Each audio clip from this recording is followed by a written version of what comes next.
오늘은 여러 일의 결과들이라는 제목으로 말씀을 나누도록 하겠습니다. 자, 마가복음을 이렇게 계속 살펴보고 있는데 마가복음은 이것을 우리에게 전하죠. 예수님은 누구신가? 이것을 전하는 성경입니다.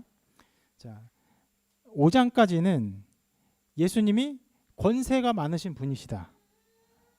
귀신도 내쫓고 나병도 고치고 풍랑도 잠잠케 하고 심지어는 죽은 자도 살리는 이런 권세가 많으신 분이시다. 이것을 보여줬어요. 그러다가 6장을 우리가 지난주에 봤는데 6장에 이르러서는 매우 다른 사건을 보여주면서 예수님이 누구신가에 대한 좀 새로운 그런 이야기를 하죠.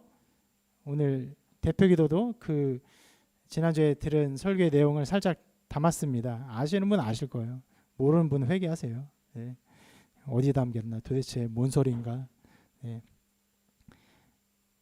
지난주에 살펴본 그 말씀의 두 가지 핵심을 말씀을 통해 보면 이렇게 기록하고 있습니다. 자, 거기서는 아무 권능도 행하실 수 없어 다만 소수의 병자에게 안수하여 고치실 뿐이었고 예수님이 아무 일도 행하실 수 없었다. 이것이 핵심이에요. 그리고 또 이런 말씀을 우리가 봤죠. 12 제자를 부르사 둘씩 보내시며 더러운 귀신을 제어하는 권능을 주시고, 자, 주님의 그 권능을 사람들의 믿음 안에서 제한하셨고 그게 위의 사건이에요. 그리고 더 나아가서 그를 믿는 제자들에게 자기의 권세를 위임하여서 사역하게 하시는. 그러니까 예수님은 어떤 분이시냐? 권세가 많으신 분인데 믿음 안에서 자기의 권세를 제한하시고 믿음 있는 자에게는 자기 권세를 내어주시는 분이시다. 이것을 보여주는 것이에요. 그래서 지난주의 사건은요, 예수님을 배척하는 고향 사람들과 또 제자들의 헌신적인 대조적인 모습 속에서 예수님이 그의 권세를 어떻게 다루시는가. 만약에 이러한 말씀이 없었다면은 예수님은 권세가 많으신 분으로서 우리는 뭘 해야 됩니까? 구경하면 돼요. 그런데 그게 아니에요. 예수님은 그의 권세를 이양하시는 분이시고 그의 믿는 믿음 안에서만 그 일을 행하시는 분이신 것을 알게 될 때 우리는 우리가 믿음 안에 살아야 하고 우리의 믿음을 통해서 그 권세를 행하시는 분이심을 알므로 우리가 어떻게 살아가야 한다는 것을 생각하게 되는 것이죠. 자, 오늘 말씀은요. 자, 그러한 예수님의 권세를 받은 자들이 행한 일의 결과를 보여줘요. 그리고 또 한편에서는요. 예수님을 알지 못하는 사람이 행한 일의 결과도 보여줍니다. 이 앞에 것은요. 말씀에서 이렇게 말합니다. 이에 예수의 이름이 드러난지라. 제자들의 행위로 말미암아 나타난 결과는요. 예수의 이름이 드러난 것이에요. 그리고 또 하나의 밑의 결과, 예수님을 알지 못하는 사람 바로 헤롯 왕인데 헤롯 왕은 자기의 행한 일의 결과로 말미암아 그 예수님에 대한 소문을 어떻게 반응하냐면 이렇게 반응합니다. 헤롯 왕이 듣고 이르되 이는 세례 요한이 죽은 자 가운데 살아났도다. 그러므로 이런 능력이 그 속에서 일어나느니라. 이렇게 말해요. 이것은 헤롯 왕이 세례 요한을 죽였기 때문에 이런 반응을 하는 것이에요. 자, 오늘 이 두 가지 이 반응을 살펴볼 것인데 먼저 이 밑에 거 헤롯 왕의 행동, 그가 행한 일, 그로 말미암아 벌어지는 것들을 한번 먼저 살펴보도록 하겠습니다. 헤롯 왕이 세례 요한을 죽인 사건은 17절부터 실은 오늘 말씀은요. 그 핵심은 14, 15, 16절이에요. 17절부터 29절까지는 약간 부록처럼 기록된 거예요. 헤롯이 어떻게 세례 요한을 죽였는가 이걸 첨언한 것이에요. 기록되어 있는데 이렇게 먼저 요한이 갇힌 이유를 이렇게 기록하고 있습니다. 헤롯이 자기가 동생 빌립의 아내 헤로디아에게 장가든 거로 이 여자를 위하여 사람을 보내어 요한을 잡아 가두었으니 이는 요한이 헤롯에게 말하되 동생의 아내를 취한 것이 옳지 않다 하였음이라. 자, 헤롯은 성경에 그 이름이 여러 번 나오는데 여기에 나오는 헤롯은요. 헤롯 대왕의 아들 중에 한 명인 헤롯 안티파스예요. 이 헤롯 안티파스는 로마 황제 아우구스투스 카이사르에 의해서 갈릴리와 페레아의 당원으로 임명되고 그 지방을 다스리는 분봉왕이 됩니다. 이것은 그 아버지 헤롯 왕에 비할 바는 아니에요.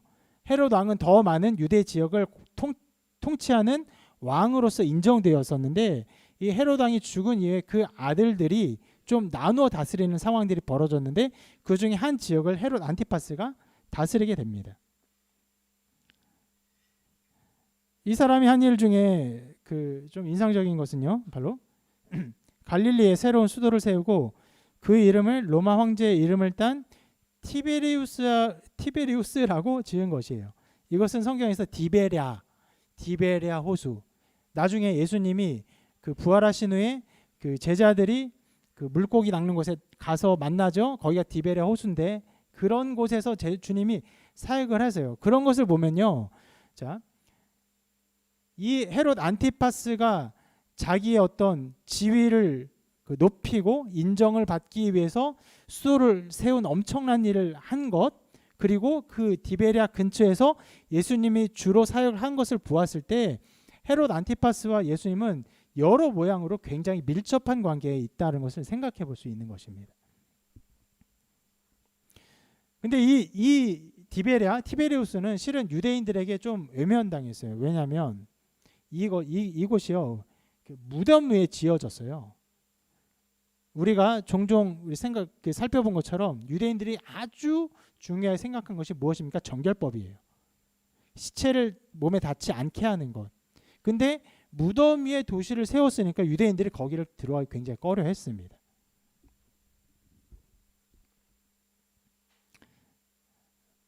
그렇지만 그곳에 굉장히 많은 시설을 화려한 궁전과 목욕 시설을 지으고 수많은 사람들이 왕래하고 실제로 예수님들이 이곳을 근거로 여러 사역을 하게 됩니다.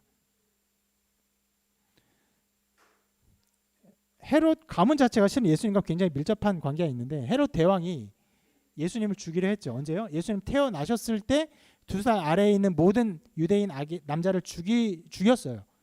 그것이 바로 아버지가 했던 일이에요. 그때 아버지는 예수님을 죽이는데 실패하죠. 그런데 헤롯 안티파스는 마침내 예수님을 죽이는데 일조하게 되는데 그 본디오 빌라도가 심판을 하는 모든 와중에서 실은 헤롯 그 안티파스에게 보냅니다. 예수님을. 근데 헤롯 안티파스가 그것을 거기에서 무죄를 방면하거나 하는 모든 일을 포기하고 다시 빌라도에게 되돌려 보내요. 빌라도도 최종적으로는 죽이려고 하지 않았죠. 근데 마침내 군중들이 하도 죽이라고 하니까 거기에 휩쓸려서 내어주게 되고 십자가에 달리게 되는데 그렇게 안티파스는 예수님을 죽이는데 어떤 면에 일조를 하게 돼요. 이렇게 말할 수도 있을 거예요. 아버지가 죽이지 못한 예수를 아들이 마침내 죽이게 된 것이. 그러한 이 헤롯 안티파스의 어떤 삶과 여정 모든 면에서 예수님과 접점들을 생각해 볼 수 있는데, 자, 헤롯 안티파스에게 실은 굉장히 큰 문제가 있었습니다. 그것은 바로 오늘 말씀에 나온 동생 빌립의 아내인 헤로디아와 결혼한 것이에요.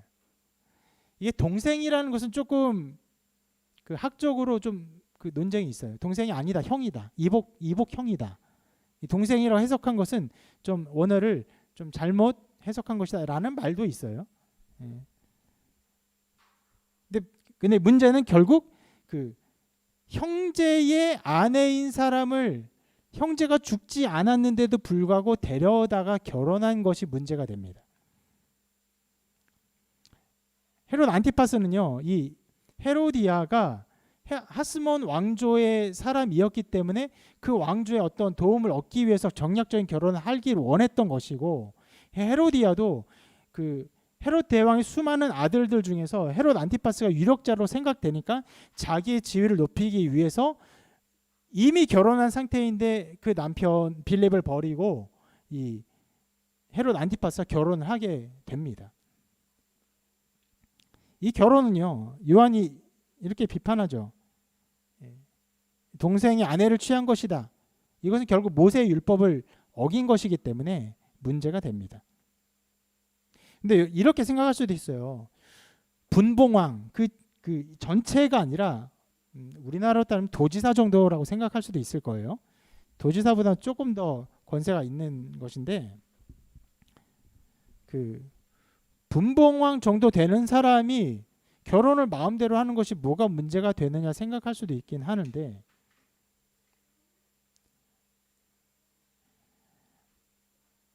결국 다스린 사람 유대인들이에요.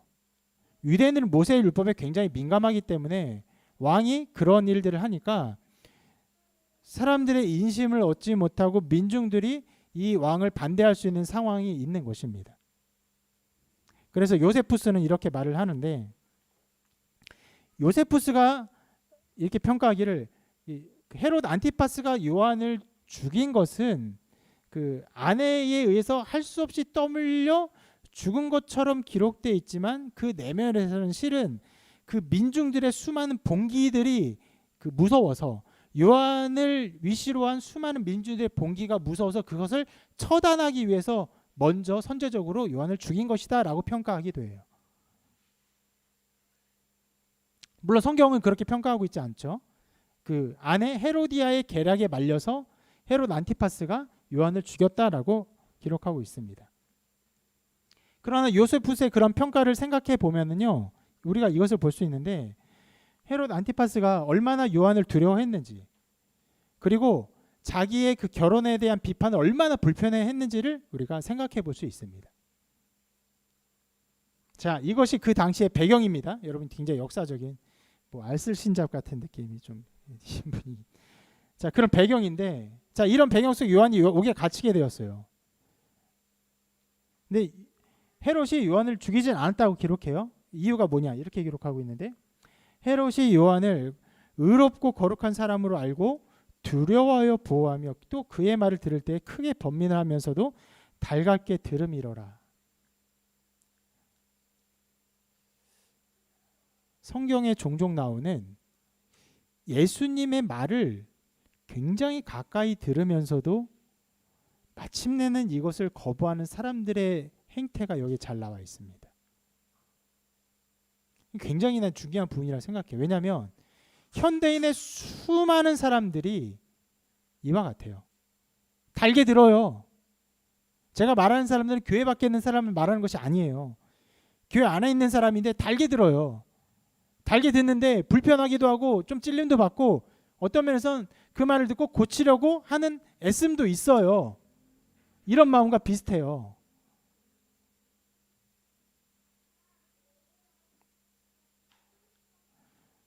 헤롯은 요한의 메시지를 무시하지 않았어요.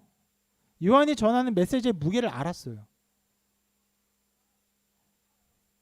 그러나 결국 헤롯에게 정말 중요한 것은 요한이 전하는 메시지, 그 메시지 안에 하나님이 아니라 자기의 안위였어요. 자기의 정치적인 위신, 정치적인 야망, 자기의 모든 일신상의 그런 권력, 이것이 더 중요한 사람이었던 것입니다.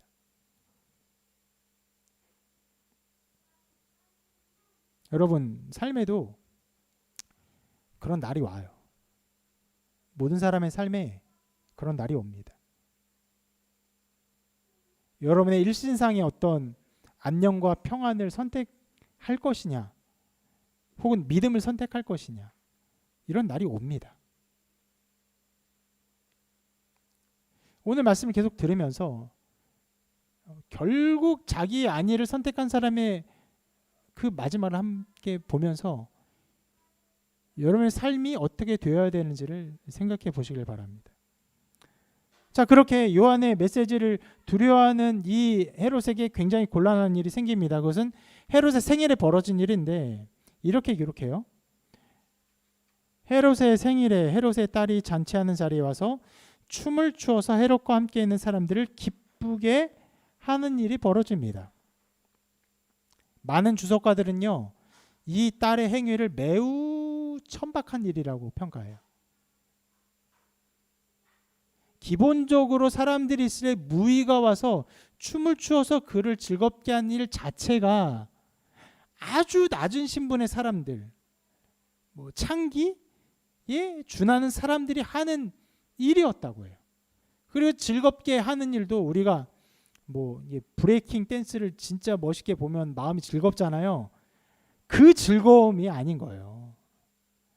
거기에 모인 권력자들, 남자들을 즐겁게 했다는 일은 춤을 잘 춰서 아름다운 무용이구나, 이런 즐거움이 아닌 거예요. 그게 성적인 어떤 코드들이 담겨 있는 즐거움인 거죠. 그런데 보통 이런 행위는 무희들, 아주 천한 무희들이 해야 할 일인데 누가 해요? 왕의 딸이 하는 거예요. 왕의 딸이 이 일을 할 정도로 이것은 바로 헤롯 왕궁이 얼마나 도덕적으로 타락했는지를 보여주는 것이에요.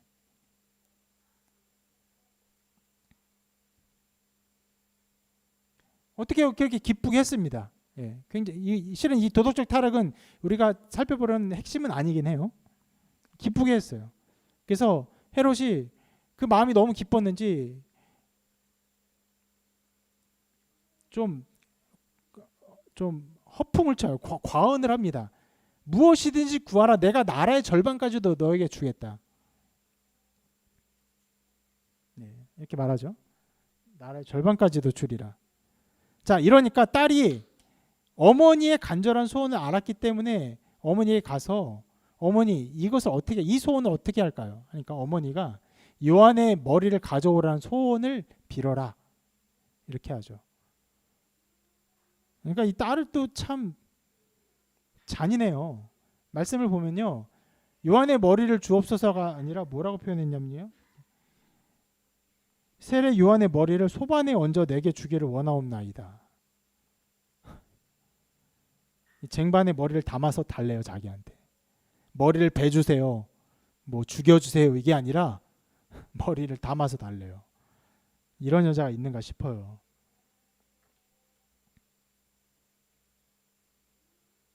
그래서 헤롯이 죽입니다. 갈등했는데 결국 요한을 죽여요.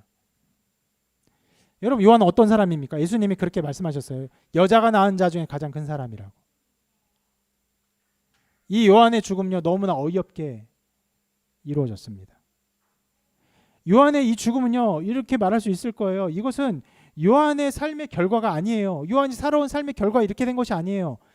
이런 위대한 선지자가 유대 왕의 분봉 왕의 그런 아래에서 이렇게 어이없이 죽게 된 것은 누구의 결과냐면은 헤롯 왕의 그 모든 삶의 행동의 결과인 것이에요.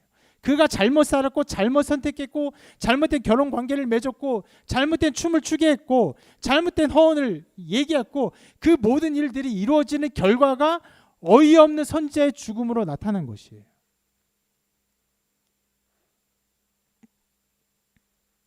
여러분 지금 우리가 사는 삶에서 어떤 위대한 그 영적인 지도자가 권력자들의 이런 농간으로 어이없이 죽게 된다면 여러분 어떤 느낌이 들 것 같습니까? 우리나라가 이런 나라였다고? 우리나라의 의로움이 이런 바닥인 수준이었다고? 이런 처참한 수준이었다고? 어떻게 이럴 수가 있지? 이런 생각이 들 거예요. 최근에 이런 좀 느낌을 받게 한 외국의 사건이 있어요. 바로 이제 최근에 아프간에서 탈레반들이 다시 자기들의 그 권력들을 탈취하고 있잖아요. 그 탈취하는 와중에 그 나라의 아주 국민 코미디언이 그 탈레반한테 잡혀서 끌려가는 영상이 공개됐어요.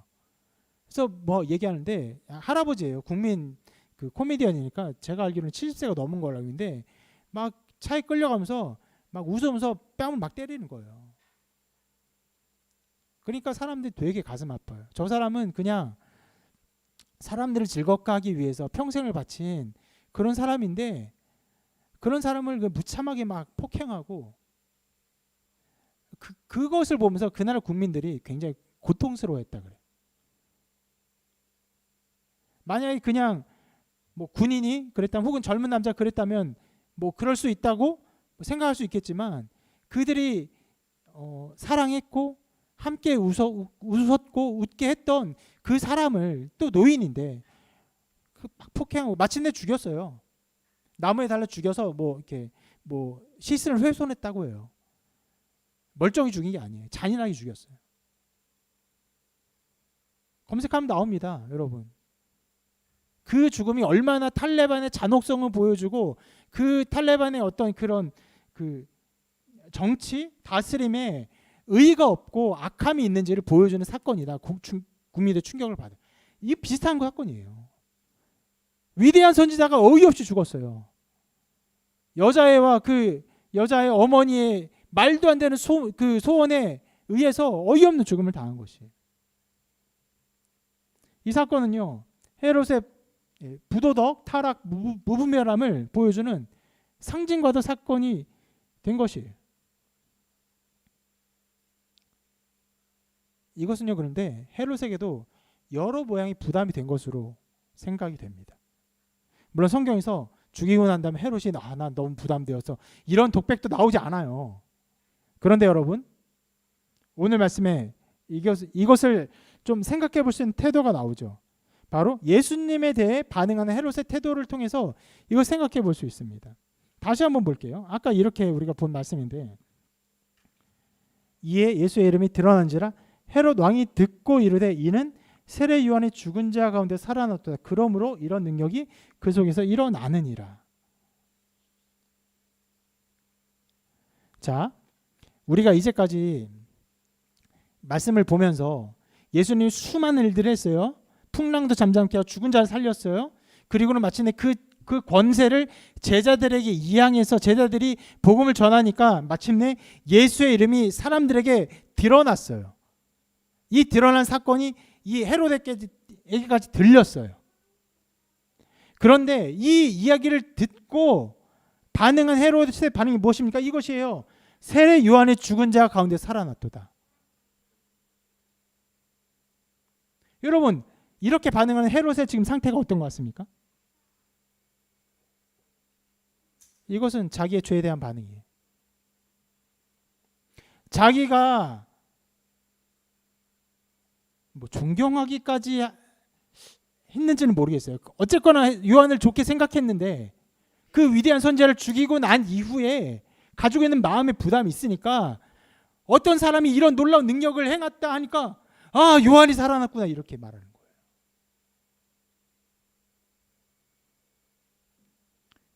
죄가요, 이 헤롯을 두렵게 했고, 죄가 헤롯으로 하여금 나타난 상황을 바로 보지 못하게 하는 거예요. 속담으로 하면 자라보고 놀란 가슴 소뚜껑 보고 놀란다고 할까요? 세례 요한이 여러 가지 하나님의 뜻을 전파하는 메신저로서 사역한 걸 안 사람으로서 또 다른 그런 사람이 나오니까 놀란 거예요. 두려운 거예요. 여러분, 죄가 하는 일이 이것이에요. 죄는요, 사람을 두렵게 합니다. 두려움으로 인해서 상황을 바로 보지 못하게 해요. 그런 소문이 나면 그 예수가 어떤 사람이냐, 과연 그 사람은 일어나는 일이 무엇이냐 이렇게 알면 되는데 그렇게 보지 못하고 요한이 살아났구나 이렇게 반응을 하는 것이에요. 실은 다른 반응도 그 병행에서 기록하고 있죠. 선지자라요, 엘리야라고 해요.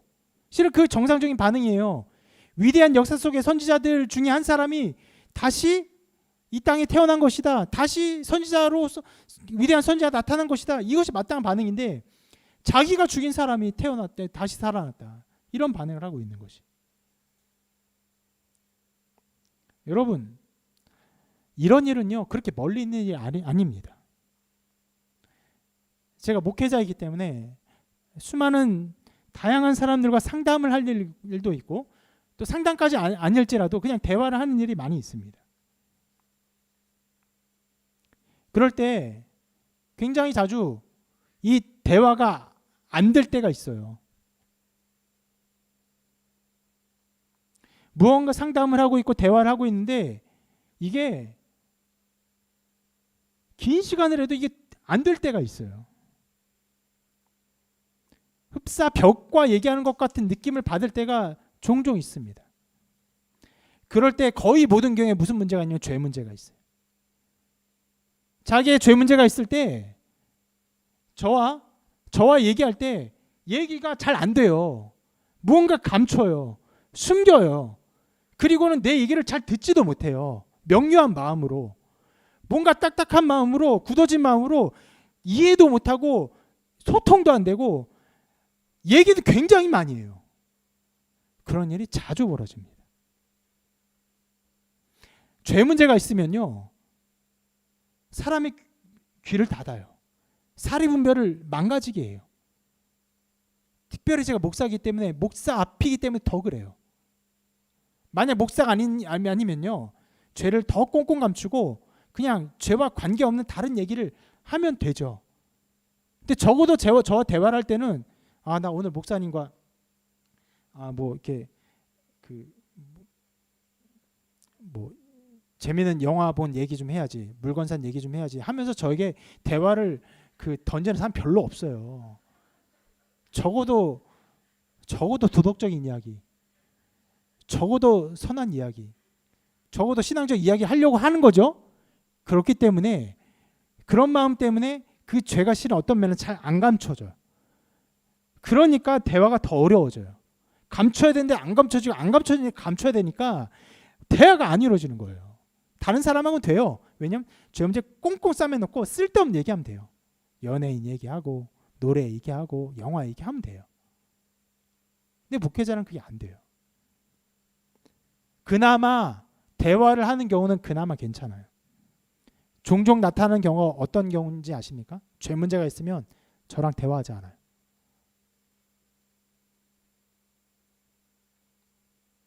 제가 피해를 끼친 적도 없고, 심지어는 어떤 면에서는 제가 책망의 눈으로 본 일도 없어요. 그런데 어느 순간 눈을 마주치지 않아요. 어느 순간 저를 피해요. 대화를 거부해요. 무엇이 그렇게 만듭니까? 죄가 만들어요. 죄가. 여러분, 죄가 저와 같은 아주 보통의 목회자, 제가 뭐 병 고친 능력을 베푼 적도 없고 특별한 예언을 한 적도 없고, 설교하면서는 좀 물려봤어요. 저와 같은 보통의 목회자 앞에서도 잘 서지 못하게 해요. 죄가 그런 일을 해요.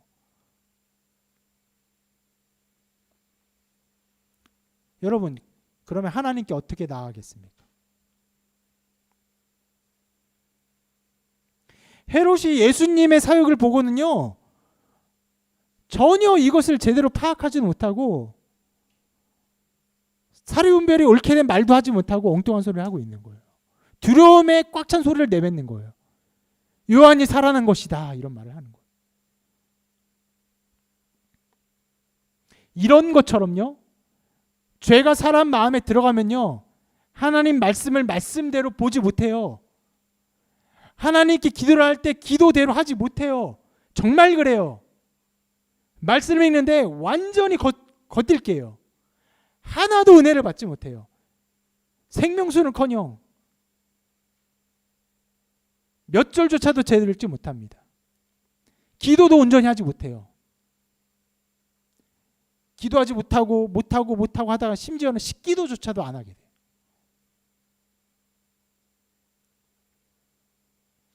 죄 문제가 있는 사람이 순전한 마음으로 하나님께 기도하고 순전함으로 성경 읽는 일은 실은 굉장히 불가능해요. 가능하지 않아요. 그런데 그런 문제와 어려움을 겪다가도 어느 순간 모든 일이 다 괜찮아지는 때가 있어요. 어느 때냐면 내가 죄인입니다 고백할 때. 내가 죄인입니다. 나는 할 수 없습니다. 이거를 깨달을 때, 이거를 내어놓을 때 모든 일이 괜찮아져요. 그 문제를 묻어두지 않고 내어놓기로 작정했을 때, 그 문제를 직면하기로 작정했을 때, 그 문제를 가지고 그 문제를 자기가 완전 해결하겠다는 게 아니에요. 여러분, 그런 식으로 가면 안 됩니다. 그거는 기독교가 아니에요. 그 문제를 가지고 하나님 앞에 나아가기로 결정했을 때 그 순간 모든 일이 괜찮아져요.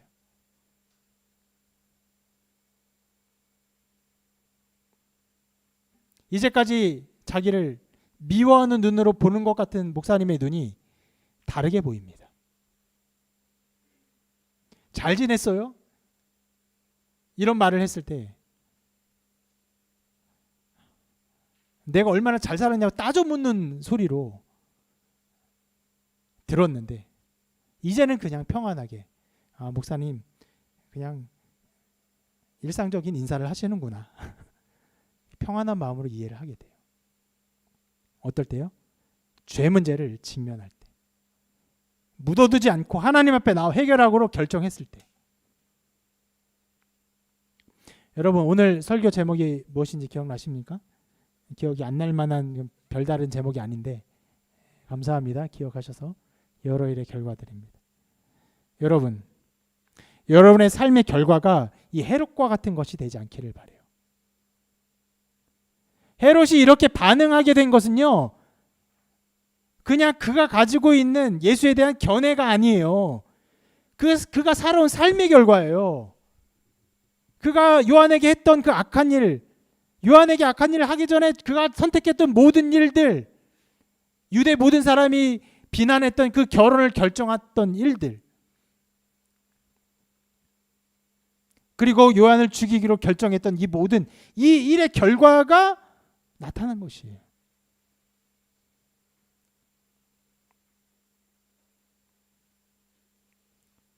이렇게 말할 수 있을 거예요. 이렇게 요청합니다. 욕심과 죄로 말미암아 하나님의 일을 알아보지 못하는 안타까운 열매를 맺지 않기를 간절히 바랍니다. 간절히 바라요. 감사하게도 여러분, 우리 교회 하나님의 여러 가지 은혜를 주십니다.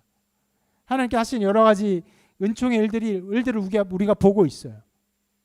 너무나 신비하고 놀라운데 이 가운데서도 죄 문제가 있으면요, 이것이 완전히 남의 일이 돼버립니다. 자기와는 상관없는 일이 돼버려요. 하나님이 무엇을 했다고 보지 못해요. 어떤 면에서는요, 제가 하나님이 이런 일을 하셨습니다라고 고백하는 것을 더 넘어서 지체들이 그런 고백을 하는 일이 많이 나타나고 있어요. 하나님이 이런 일을 하시는 것 같아요. 하나님이 이런 일을 하시는 것 같아요. 하나님 나에게 이런 은혜를 주시는 것 같아요. 하나님이 우리에게 이런 일을 하시는 것 같아요. 라는 고백들을 막 해요. 그런 와중에서도 죄 문제가 있으면요, 이 모든 것을 보면서 아무것도 보지 못해요. 하나님이 한다고 생각하지 못해요.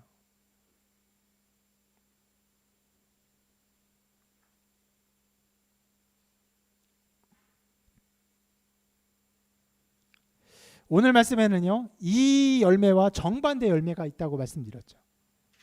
굉장히 짧게 기록된 말씀이에요. 이렇게 기록하고 있어요. 이에 예수의 이름이 드러난지라. 어떤 일로 드러난 것입니까? 이렇게 말하고 있어요. 제자들이 나가서 회개하라 전파하고 많은 귀신을 쫓아내며 많은 병자의 길을 말라 고치더라. 이 일을 하니까 그 결과 어떻게 해요? 이에 예수의 이름이 드러난지라 라고 말하고 있어요. 한 번도 예수의 이름이 드러났다고 마가복음 기록하고 있지 않아요.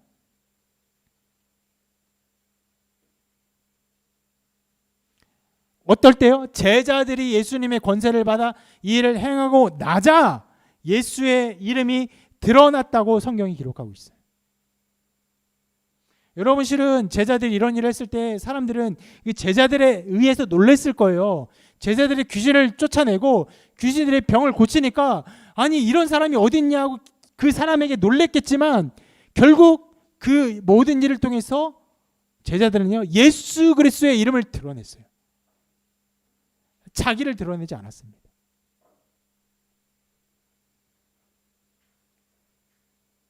우리가 이 사건의 말씀의 어떤 그 단계들을 기억하고 있죠. 지난주의 말씀을 통해서 예수님은 자기의 사역을 제안하셨습니다. 믿지 않는 사람 앞에서는 그의 권능을 하나도 행하실 수 없었다고 기록하고 있어요. 그렇게 자기를 제안하셨어요. 그리고는 믿는 자에게 자기의 권세를 넘겨주셔서 그 사역을 하게 하셨어요. 그리고 그 제자들이 그 사역을 하자 어떻게 돼요? 예수 그리스도의 이름이 드러난 것이에요. 이것이 또 다른 일의 결과입니다. 두 가지 사건을 우리에게 대조적으로 보여주고 있어요. 한 가지는 예수의 권세를 받아 그의 일을 행함으로 예수의 이름이 드러나는 이 일을 보여주고, 또 하나는 죄를 저질러요. 악한 일을 계속 저질러요. 말씀을 듣는데도 그 일을 계속 저질러요. 마침내 말씀 전하는 그 요한을 죽여요. 그래서 예수의 이름을 듣고도 이것을 분별하지 못하는 어리석은 자의 모습을 보여주고 있어요. 전혀 아무 감도 못 잡지 못하는 불능자 같은 모습을 보여주고 있어요. 이것을 우리 앞에 내어놓고 있는 것입니다. 여러분, 여러분의 삶은요, 어떤 형태로든 결과를 맺을 거예요. 우리의 미래의 일은요, 우리에게 알려지지 않았지만 지금 살아가는 삶의 걸음으로 우리는 결과를 맺게 됩니다. 어떤 일들은요, 신앙과 관계없는 일이어서 신앙과 관계없는 열매를 낼 수 있죠. 예를 들어서 버스비를 내면요, 버스를 타게 되죠. 그리고 버스를 타면 어떻게 되면 어디로 가게 돼요. 이건 그냥 그런 일들의 결과예요. 그런데 꽤 많은 일들이 그 안에 도덕적인 판단으로 이루어지고 그 안에 신앙적인 판단으로 이루어집니다. 여러분이 이곳에 온 것도 이것이에요. 그 판단이에요. 도덕적이고 신앙적인 판단이에요. 그러한 도덕적이고 신앙적인 판단은요, 반드시 결과를 맺게 돼요. 어떤 판단을 하게 되면요, 하나님의 일이 무서워져요. 두려워져요. 그래서 외면하게 되는 그런 판단을 할 수 있어요. 쉽게 말하면 죄의 판단이에요. 죄를 짓기로 결정하고 교회에 가지 않기로 결정하고 내 뜻대로 살기 결정해 보세요. 재밌습니다. 흥미로워요. 여러 가지 누릴 것들이 많아요. 지금도 여러분 이 다니는 사람들이 얼마나 많은지 몰라요. 우리는 가만히 예배하지만 이 일요일을 즐기는 사람들이 많아요. 그렇게 판단할 수 있어요. 그런데 그 결과는 반드시 열매를 맺어요. 우리 인생은 그냥 살다 그냥 죽는 것이 아닙니다. 선택을 하게 하셨고 우리의 자유의지 속에서 선택을 하게 하셨고 선택의 결과, 그 결과 무언가가 이루어지게 하셨어요.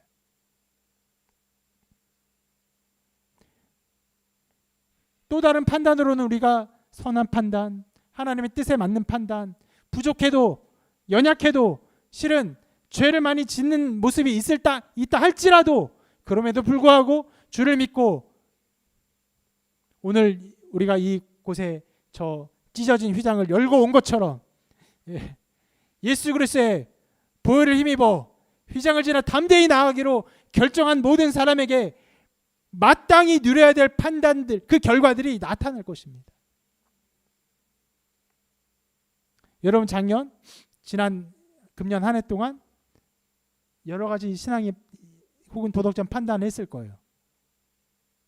그 판단의 결과 하나님께서 놀라운 은혜를 주시는구나. 이런 것들을 경험하게 하신 사람들이 있을 것입니다. 그런 열매가 아주 충만히 더욱더 맺어지기를 바랍니다. 그래서 계속 드리는 말씀이지만 여러분이 은혜를 받아 기쁨을 누리고 감사를 누리고 눈물을 흘리고 이런 것에 머물러 있는 것이 아니라 이 모든의 결과 무엇이 나타나야 합니까? 예수의 이름이 드러난지라.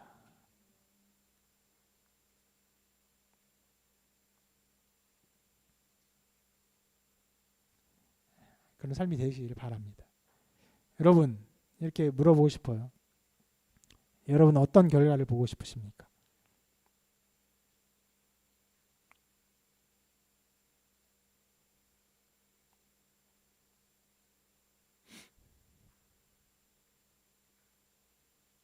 음악을 많이 들으면, 예를 들어서 락 음악을 많이 들어요. 그래서 그것을 많이 듣고 익숙하게 하면요, 락 페스티벌 가서 막 소리가 나면 어떻게 될까요? 자동적으로 열광해요.